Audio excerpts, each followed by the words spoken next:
गई इंदिये सुकाये जोगे वेदे कसाय नाणेय संयम दंसन लेसा भविया सम्मत संडी आहारे गुणजीवा पज्जती पाणा सन्नाय मग्गणा ओय उव ओगो वियकमसो वीसम तुपरुवणा भणिया झाणाविय पज्जाविय जाय कुलकोडी संजू आसव्वे गहनादि जैन भणिया कमेन 24 ठाणाणी.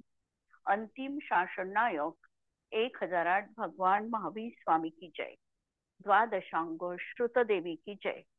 स्वाध्याय कक्ष संपेपर्यंत आपणा सर्वांना चतुर्विध आहाराचा त्याग असणार आहे.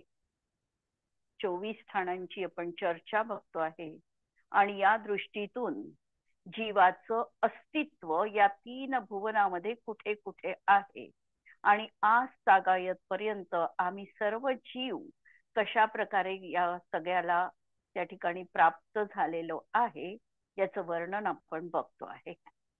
आमची कालपर्यंत कषाय मार्गणा झाली आणि कषाय मार्गणेमध्ये आम्ही 25 भेद कषायांचे बघितले आणि प्रत्येक कषायाचं वैशिष्ट्य देखील बघितलं आणि कोणता कषाय कोणत्या गुणस्थानापर्यंत असतो याचं वर्णन आपण बघितलेलं आहे.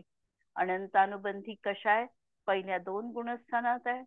अप्रत्याख्यानावरणचा उदय 4थ्या पर्यंत आहे. प्रत्याख्यानावरणाचा 5व्या पर्यंत आहे आणि पुढे मात्र संज्वलन कषायाचा उदय 10व्या गुणस्थान पर्यंत जीवांना असणार आहे. इथपर्यंतचं प्रकरण आपण बघितलं आणि यावर कुणाला काही प्रश्न असेल तर विचारू शकता. सर्वप्रथम मागचं निरसन करू आणि नंतर पुढे जाऊ.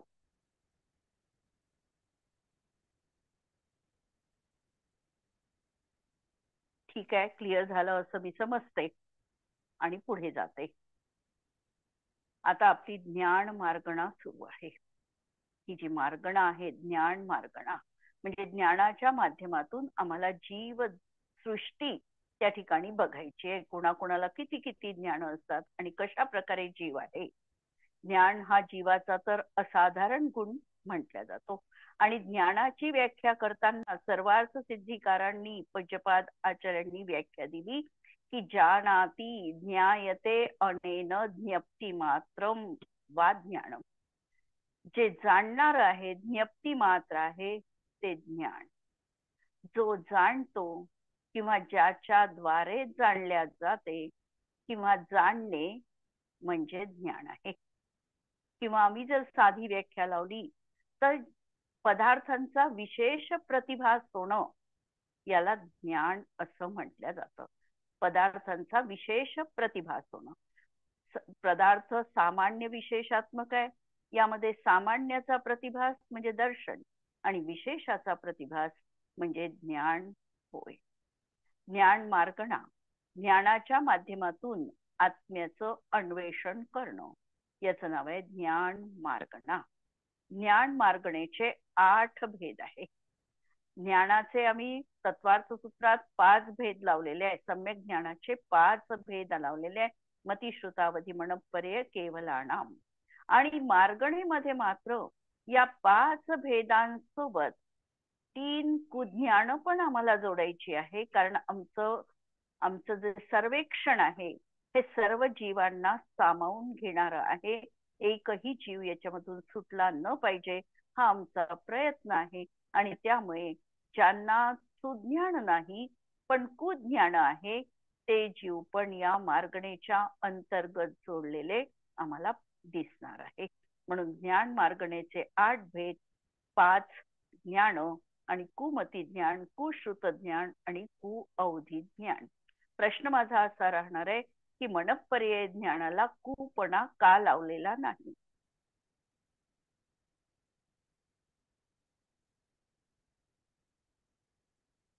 उत्तर अपेक्षित आहे.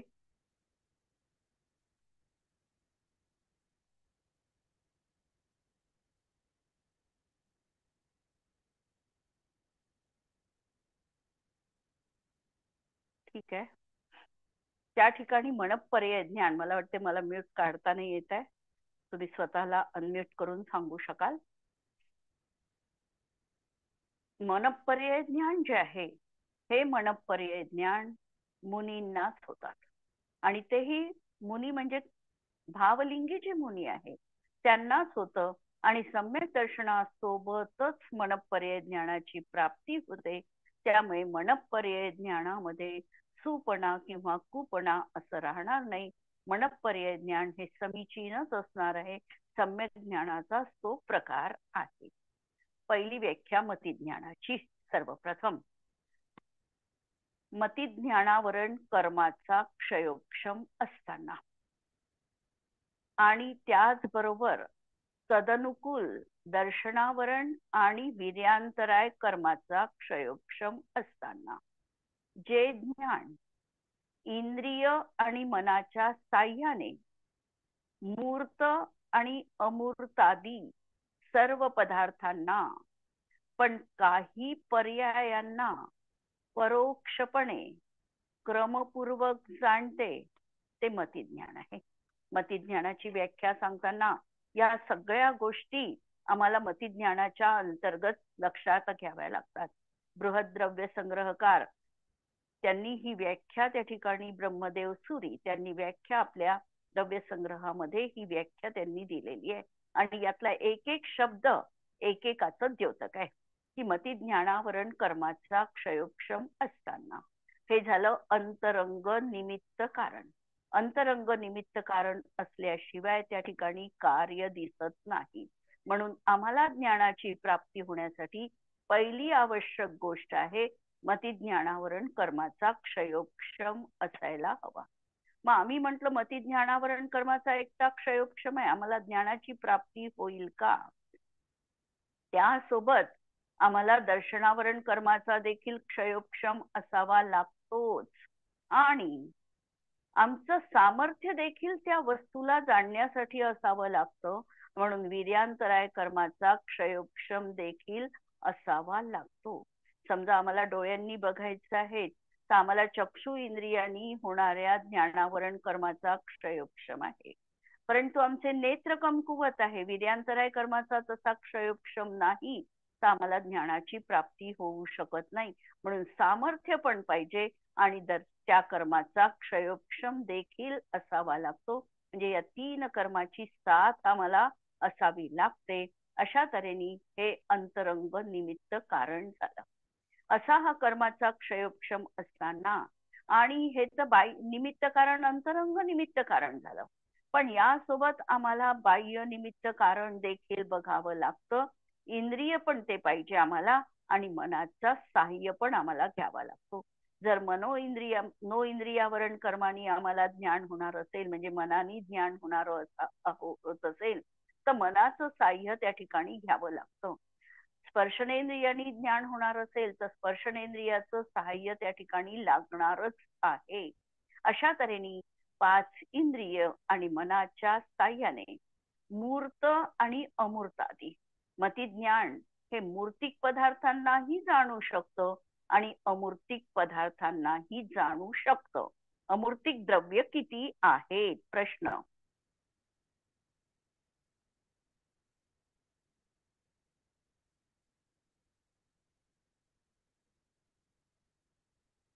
अमूर्तिक द्रव्य किती आहेत?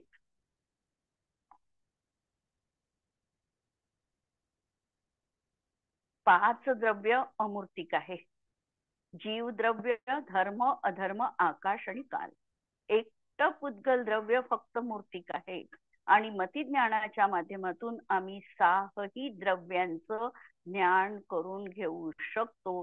म्हणून मूर्त आणि अमूर्तादी सर्व पदार्थांना पण त्याच्या काही पर्यायांना, सर्वांना तर मतिज्ञान श्रुतज्ञान जाणू शकत नाही, पण मतिश्रुतयोर निबंधो द्रव्येषु असर्व पर्यायेषु. असर्व पर्यायी म्हणजे काही पर्यायींना कसं जाणतं? परोक्ष रीतीने जाणतं, क्रमपूर्वक जाणतं, ते मतिज्ञान म्हटल्या जातं. मतिज्ञानाला जर विशेष प्रकरण आम्हाला पाहायचं असेल तर तत्वार्थ सूत्रामध्ये आम्ही त्याच्या विशेष व्याख्या पाहू शकतो. मती स्मृती संज्ञा चिंता विनिबोध दैत्यनर्थांतरा ही मतिज्ञानाची अर्थांतर म्हणजे पर्यायवाची नावं आहेत. मतिज्ञानाचे प्रकार किती आहे? इहा अवाय धारणा अवग्रह इहा अवाय आणि धारणा हे 4 आणि त्याच्या अनुषंगाने 336 भेद आम्हाला त्या ठिकाणी मतिज्ञानाचे पाहायला मिळतात. यामध्ये आपण आत्ता सध्या जाणार नाही. श्रुतज्ञान कशाला म्हणतात?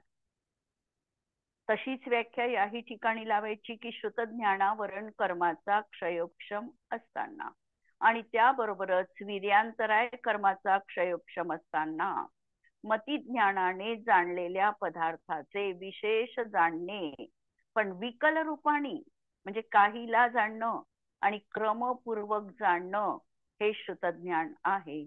आणि हे सुश्रुत ज्ञान सम्यक दर्शनासोबतच असतं किंवा सुमती ज्ञान देखील ज्याच्याजवळ सम्यक्त्वाची प्राप्ती आहे त्याच जीवांना हे असतं.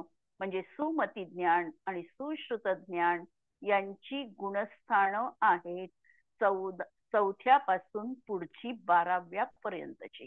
4थ्या गुणस्थानापासून 12व्या गुणस्थानापर्यंत सुमती ज्ञान आणि सुश्रुत ज्ञान असणार आहे.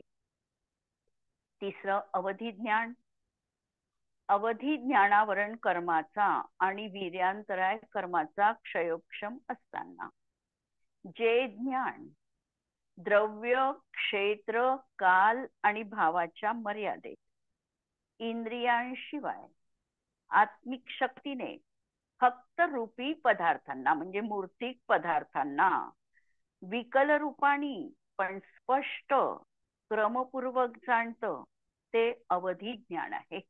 अवधी या शब्दाचा अर्थ आहे मर्यादा किंवा जे ज्ञान खालच्या दिशेने जास्त रीतीने प्रवृत्त होते म्हणून याला म्हटलेलं आहे अवधी ज्ञान. अवधी ज्ञानाचे भेद आम्ही जर बघितले तर अवधी ज्ञानाचे भवप्रत्यय अवधी आणि गुणप्रत्यय अवधी असे 2 भेद आम्हाला मिळतात. किंवा दुसऱ्या अर्थाने पाहिलं तर देशावधी सर्वावधी आणि परमावधी असे देखील भेद मिळतात. श्रुतज्ञानाचे आम्ही जर भेद बघितले तर अक्षरात्मक श्रुतज्ञान अनक्षरात्मक श्रुतज्ञान किंवा द्रव्य श्रुतज्ञान भाव श्रुतज्ञान किंवा 12 अंगाचं जे ज्ञान किंवा अंग प्रविष्ट अंग बाह्य अशा तऱ्हेने आम्हाला श्रुतज्ञानाचे देखील अनेक प्रकारचे भेद पाहायला मिळतात. अंग प्रविष्ट म्हटलं तर जे गणधरांनी 12 अंगाची रचना केलेली आहे त्याला अंग प्रविष्ट असं म्हटलं जातं आणि दुसरं आहे अंग बाह्य. तर अशा तऱ्हेने या श्रुतज्ञानाचे भेद आहे.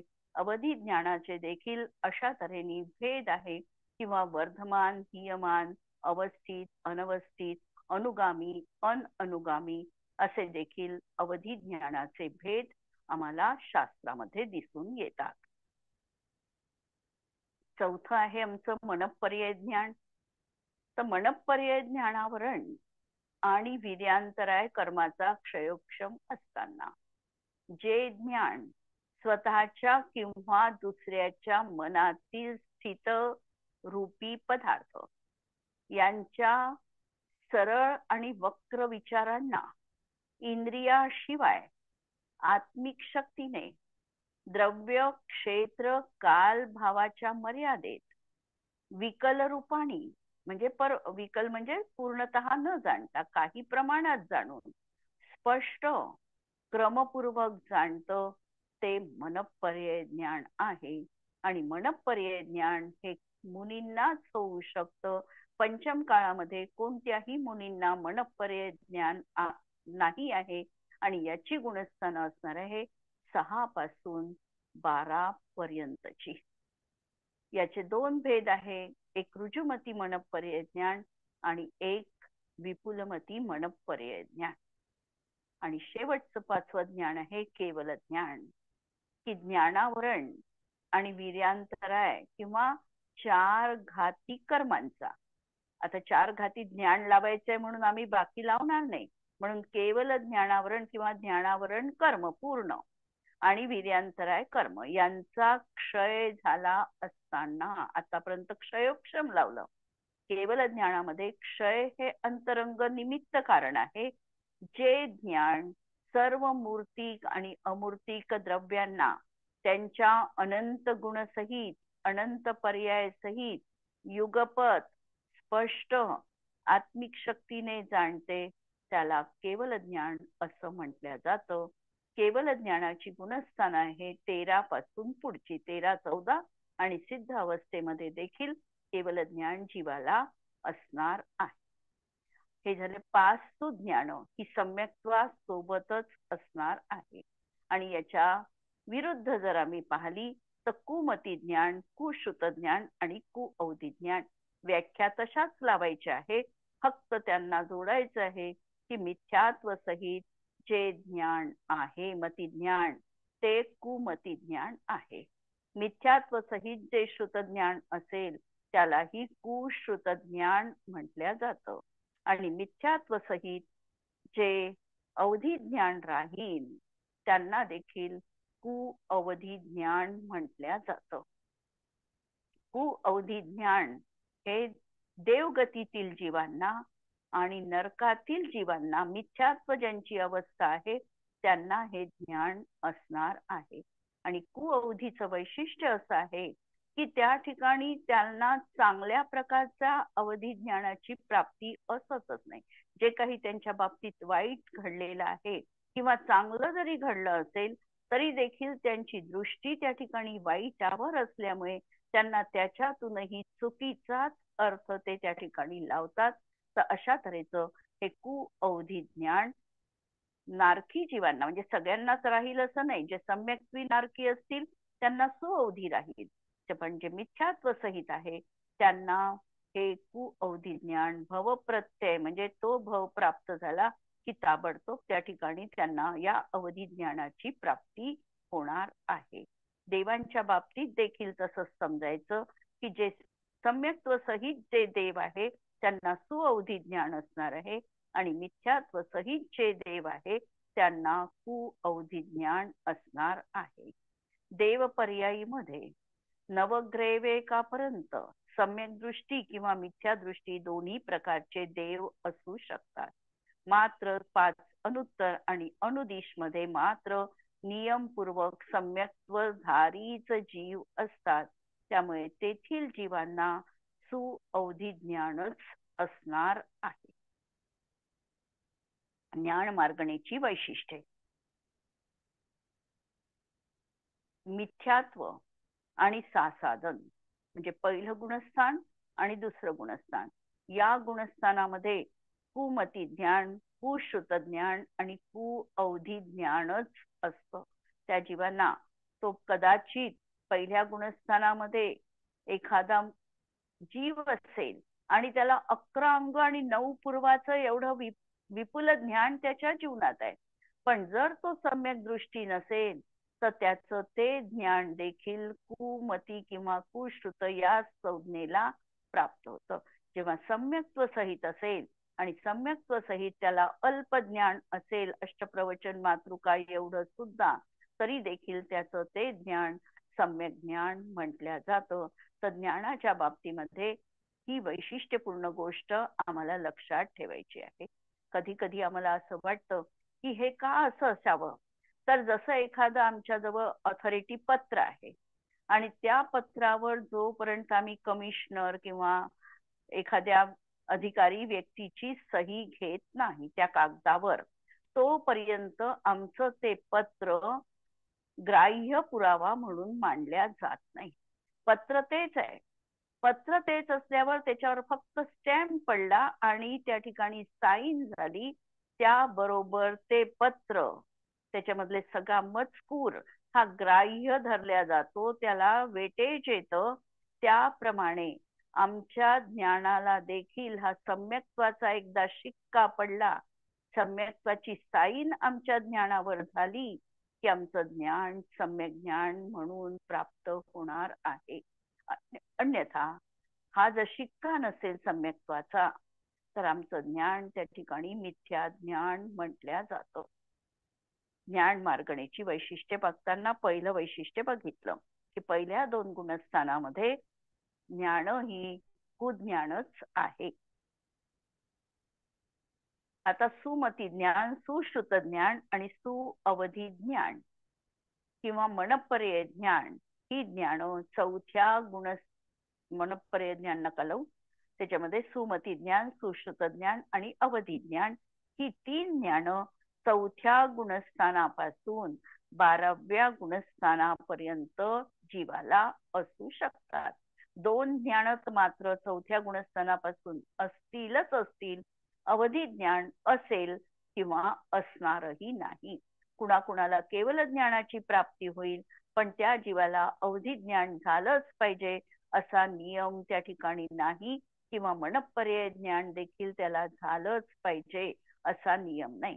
कोणी कोणी मतिश्रुत ज्ञानाने सुद्धा केवल ज्ञानाची प्राप्ती करून घेऊ शकतात.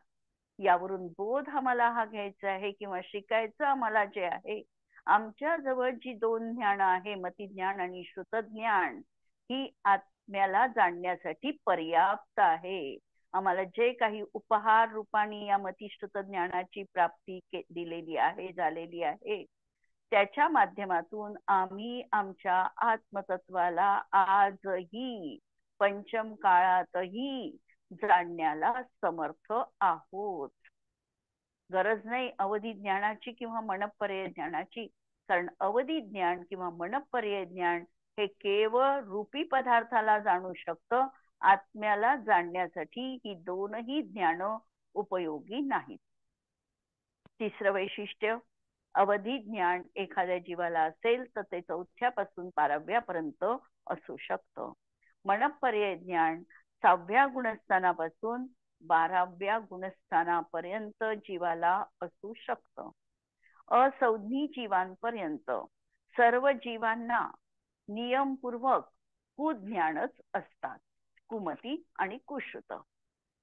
केवल ज्ञान हे संयोग केवली आणि अयोग केवली या 2 गुणस्थानात आणि सिद्ध पर्यायी मध्ये असतं.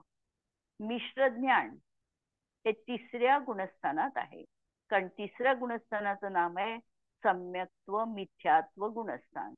सम्यक्त्व मिथ्यात्व ही दर्शन मोहनीयाची प्रकृती आहे. या प्रकृतीच्या उदयामध्ये जीवाचा जो सम्यक्त्व रूपही परिणाम होत नाही आणि मिथ्यात्व रूपही परिणाम होत नाही, असा जात्यंधर रूपाचा परिणाम, दही साखर मिश्रित रूपाचा परिणाम, किंवा चुना किंवा हळदी मिश्रित जसा लाल रंग होतो तसा परिणाम या 3ऱ्या गुणस्थानात आहे, जात्यंधर मिश्र रूपाचा. म्हणून या 3ऱ्या गुणस्थानामध्ये ज्ञान देखील मिश्र रूपाचं म्हटल्या जातं. एका जीवाला युगपत 4 ज्ञान असू शकतात. एकादिनी भाज्यानी युगपदे कस्मिन्ना चतुर्भ्याः. एक असेल तर केवल ज्ञानच राहील, कारण जोडी आहे मतिश्रुत ज्ञानाची. हे राहिले तर 2च राहतील. एक कधी नुसतं एकटं मतिज्ञान कुणालाही असत नाही. निगोद पर्याय असेल तरी देखील त्याला 2 ज्ञान आहे. म्हणून एक ज्ञान ज्याच्या जीवनात आहे त्याला फक्त केवल ज्ञान राहील.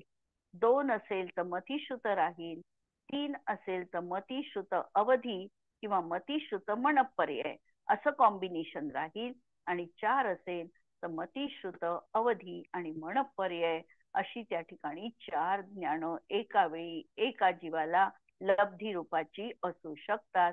उपयोग तर मात्र एका वेळी एकाच ज्ञानाचा होणार आहे. म्हणून एका जीवाला युगपत 5 ज्ञान असत नाही. ज्ञान हा जीवाचा गुण आहे आणि हा गुण एकरूप आहे, पण या गुणाच्या पर्यायी मात्र 5 रूपाच्या किंवा मार्गणास्थानामध्ये जर आम्ही बघितल्या तर 8 रूपांनी त्याचं कथन होतं. मती आणि श्रुतज्ञान हे जोड ज्ञान आहे. हे जीवाला अगदी निगोद अवस्थेपासून मिनिमम असलं तरी अक्षर रूप ज्ञान, ज्याला पर्याय ज्ञान म्हटलेलं आहे, ते त्या ठिकाणी असलंच पाहिजे. म्हणून ही 2ही ज्ञान अशा प्रकारे सर्वच जीवांना असतात. सम्यक ज्ञानाच्या 5 भावना आहे. स्वाध्यायाचे जे आपण 5 भेद सांगतो ते 5 भेद म्हणजे सम्यक ज्ञानाच्या 5 भावना आहे. जर आम्हाला सम्यक ज्ञानाची उपलब्धी व्हावी, प्राप्ती व्हावी असं वाटत असेल तर वाचना, पृच्छना, अनुप्रेक्षा, आमनाय आणि धर्मोपदेश.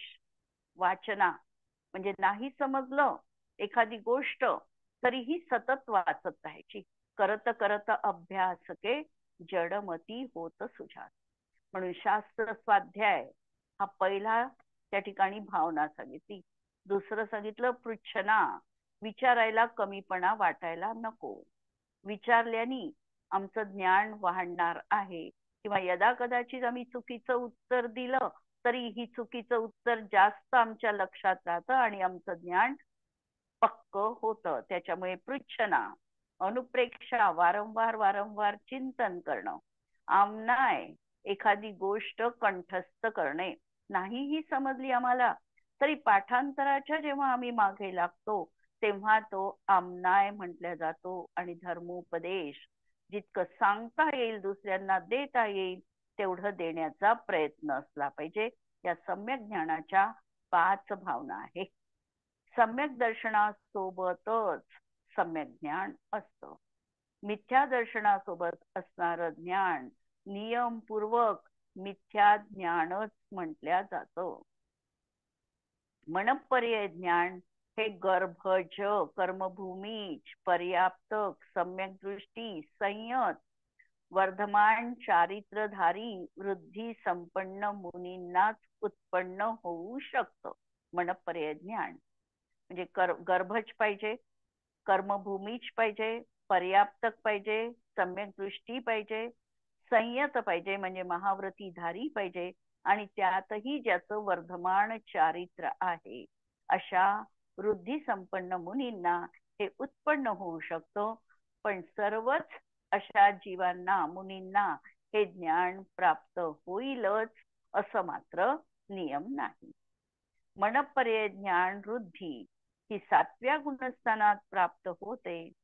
पण जेव्हा तो याचा उपयोग करतात ते मुनी, त्यावेळेला त्यांचं गुणस्थान हे 6वं असतं.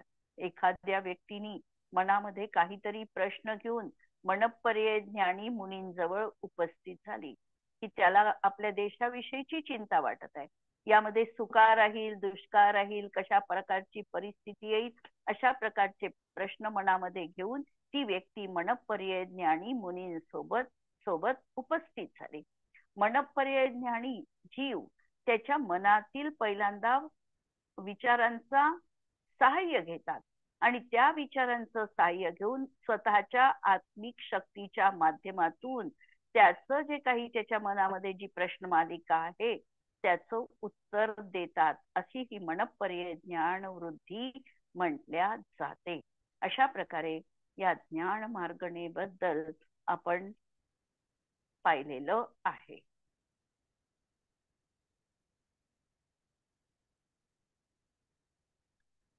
याबद्दल कोणाला काही असेल प्रश्न तर विचारू शकता.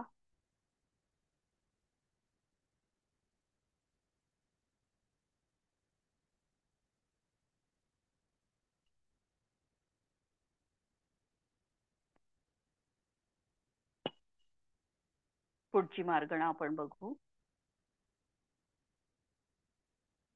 संयम मार्गणा. संयम, सम आणि यम. व्युत्पत्ती अर्थ आपण लावायला शिकलं पाहिजे.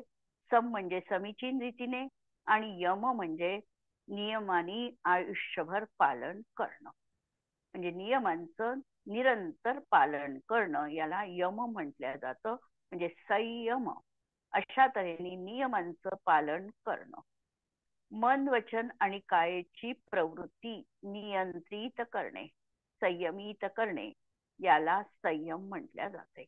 मनामध्ये जी विचारांची आमची मालिका आहे या मालिकांना चांगल्या विचारांमध्ये नियंत्रित करणं.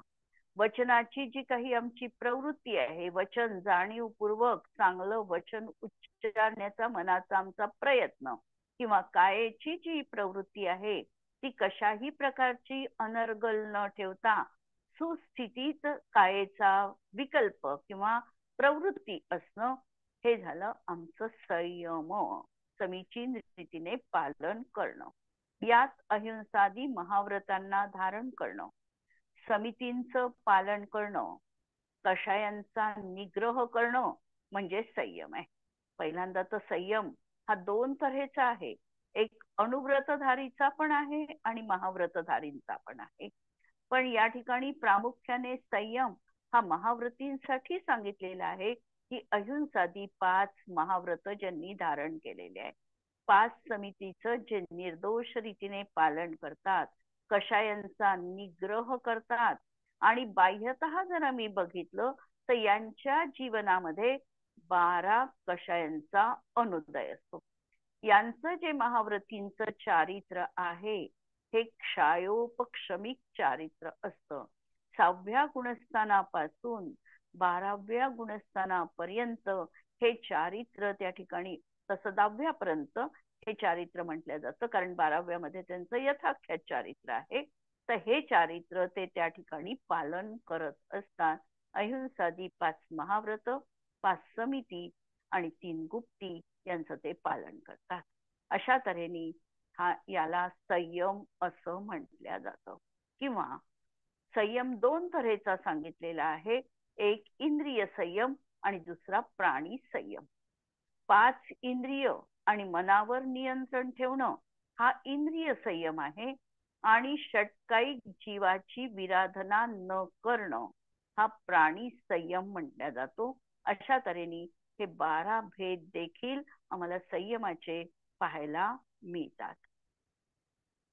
किंवा मन वचन कायाची प्रवृत्ती याला दंड म्हटलं जातं, आणि या दंडाचा त्याग करणं, मन वचन कायाच्या प्रवृत्तीला नियंत्रित करणं, याला देखील संयम म्हटल्या जातं.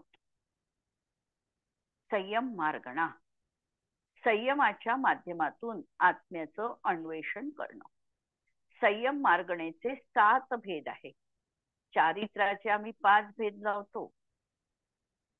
सामायिक, छेदोपस्थापना, परिहार विशुद्धी, सूक्ष्म संप्रदाय आणि यथाख्यात, हे चारित्र्याचे 5 भेद आम्ही लावले. पण याच्यामध्ये आम्ही देश संयम गर्भित करायचा आणि असंयमी जीव पण गर्भित केले, की संयम मार्गणेचे हे 7 भेद झाले. म्हणून संयम मार्गणेचे 7 भेद आहे.